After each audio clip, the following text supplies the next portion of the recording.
Bonjour à toutes et à tous, on démarre ce tour de la presse sportive avec de la Ligue 2 et une rencontre complètement décousue qui a eu lieu hier soir entre le FC Metz et l'En Avant Guingamp. Le républicain lorrain parle de folle soirée en ce mardi matin, folle en raison du score puisque Guingamp s'est imposé 6-3 mais aussi compte tenu du scénario du match. 3 expulsions de tous côtés messins et un match interrompu, la nuit a été agitée du côté du stade Saint-Symphorien. Peu avant l'heure de jeu, la rencontre a été interrompue car la sécurité du corps arbitral était menacée par des supporters messins qui auraient escaladé la tribune. Les joueurs rentrés au vestiaire, ce n'est que 25 minutes après que la rencontre a pu reprendre. À 8 contre 11, le FC Metz a logiquement sombré dans une soirée marquée par de nouveaux incidents pour le football français. Allez, on file en Italie puisque ça jouait aussi entre Empoli et l'AS Roma en match de clôture de la 6ème journée de Serie A. Et grâce à son duo Dybala-Abraham, le club de la Louve s'est imposé sur le score de 2-1.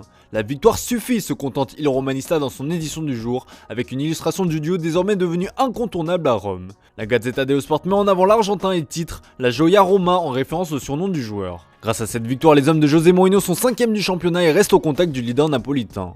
Chose que n'a pas su faire la Juventus ce week-end, accrochée par la Salernitana. Ce mardi matin, c'est l'ensemble de la presse italienne qui crie au scandale puisque le but de Milik aurait dû être validé. Le journal au papier rose placarde une photo de Candreva qui couvrait le buteur polonais sur l'action, image que n'avait visiblement pas la VAR. Pour le Corriere dello Sport, la VAR est aveugle.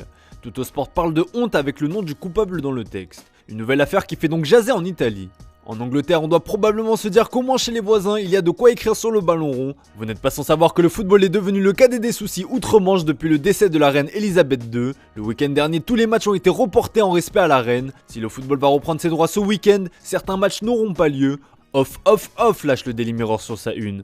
En plus de Brighton Crystal Palace, le choc entre Chelsea et Liverpool, la rencontre entre Manchester United et Leeds ainsi que le match européen entre Arsenal et le PSV sont reportés.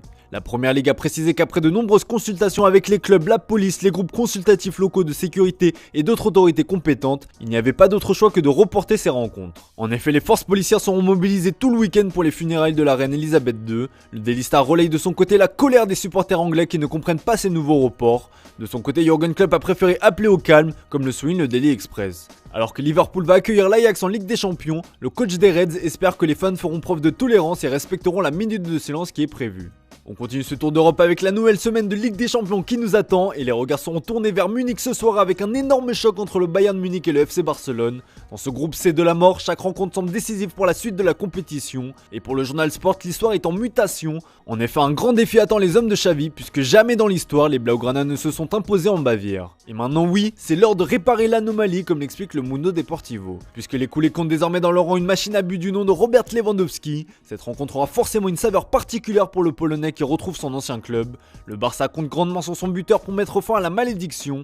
Du côté des observateurs, l'accueil réservé à Lewandowski sera suivi avec attention quelques mois après le départ tumultueux du Polonais. Enfin, pour être complet sur l'actu en Espagne, le journal AS nous révèle une information surprenante ce mardi matin. Dans les 2 derniers jours du mercato, Liverpool aurait fait une offre XXL au Real Madrid pour arracher Federico Valverde, une proposition de l'ordre de 100 millions d'euros. L'intérêt des Reds pour le milieu uruguayen n'est pas nouveau, en revanche ce mouvement qui ressemble à un panic buy l'est un peu plus, d'autant que Liverpool ne nous a pas habitués à ce genre de montant. Finalement, Liverpool a opté pour une option moins coûteuse avec Arthur Melo, arrivé en prêt en provenance de la Juventus. Allez, on file dans l'hexagone à l'Orange Vélodrome plus précisément où l'ambiance devrait être particulièrement bouillante ce soir. Dans le cadre de la 2ème journée de la phase de poule, l'Olympique de Marseille accueille l'Eintracht Francfort. Pour le retour de la plus prestigieuse des compétitions européennes à domicile, les supporters olympiens sont forcément impatients. Une rencontre à haute tension craint cependant le journal régional de la Provence. Le match a été classé à risque par la division anti-hooliganisme. Un important dispositif a été déployé à Marseille pour éviter les troubles avec les Allemands, d'autant qu'il serait entre 2000 et 5000 sans billets. Retour européen sous tension, résume la Marseillaise.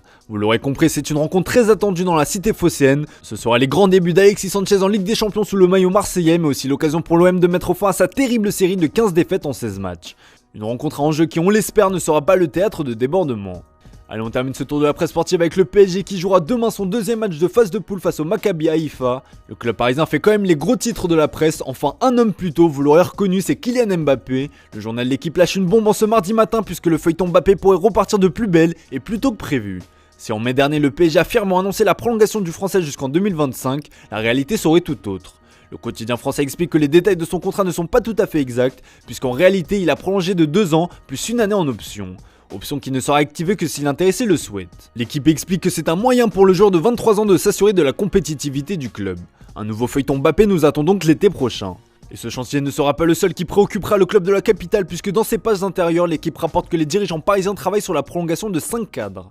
Marquinhos, Verratti, Kimpembe, Messi et Ramos. Concernant les deux premiers, les discussions sont à un stade bien avancé. Pour le défenseur français, Campos a déjà évoqué le sujet avec ce dernier. On rappelle que les trois hommes sont en fin de contrat en juin 2024. Concernant les deux légendes du football, elles seront en fin de contrat l'été prochain, même si la Pulga dispose d'une année en option activable avec l'accord des deux camps. La direction parisienne réfléchit à leur proposer une prolongation de 2 ans, mais à une condition, que leur niveau ne baisse pas. Voilà, c'est tout pour ce matin. Merci pour votre fidélité, bonne journée à vous. On se retrouve tout à l'heure pour le traditionnel JT Foot Mercato.